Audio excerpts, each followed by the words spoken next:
and welcome to EZGlutenFree. Today I'll be showing FaveHealthyRecipes.com how to make these chocolate raspberry whoopie pies. Now, in case you're not quite sure what a whoopie pie is, they're shaped like a big sandwich cookie that has a creamy filling, and the cookies themselves have more of a cake-like consistency than anything else.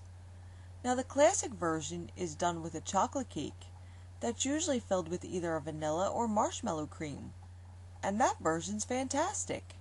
But this updated version adds raspberry not only to the chocolate cake batter itself, it also has a raspberry jam cream cheese filling that's a lot less sweet than the original version. Alright, to make this you're going to need 1½ cups of gluten-free Bisquick.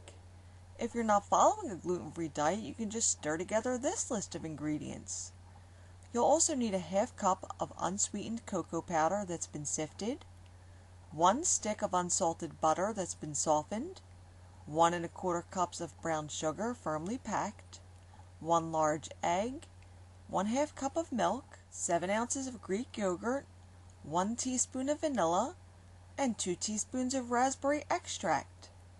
And for the filling we'll need 1/4 cup of softened butter, that's 4 tablespoons, 1/2 cup of low-fat cream cheese, a heaping tablespoon of seedless raspberry jam, 1 teaspoon of raspberry extract, 1/2 teaspoon of vanilla, 1 1/4 cups of confectioner's sugar, and some red food coloring if you want to boost the color in this a little bit.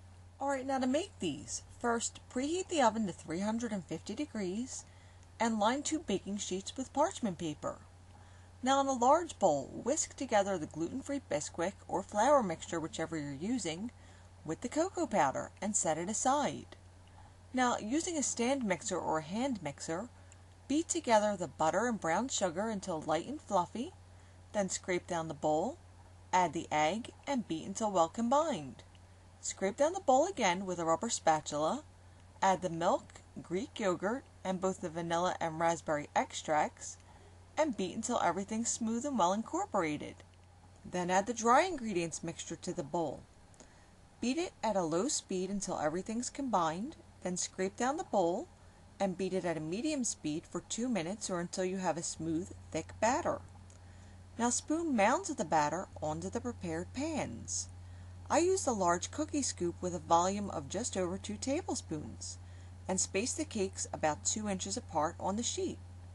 Once the sheet is full, you can use a wet finger to flatten down the mounds and smooth them out a little bit before you bake them for 12 to 14 minutes. Once they're done, let them rest on the pan for a minute, then use a metal spatula to transfer the cakes onto a baking rack to cool completely while you make the filling.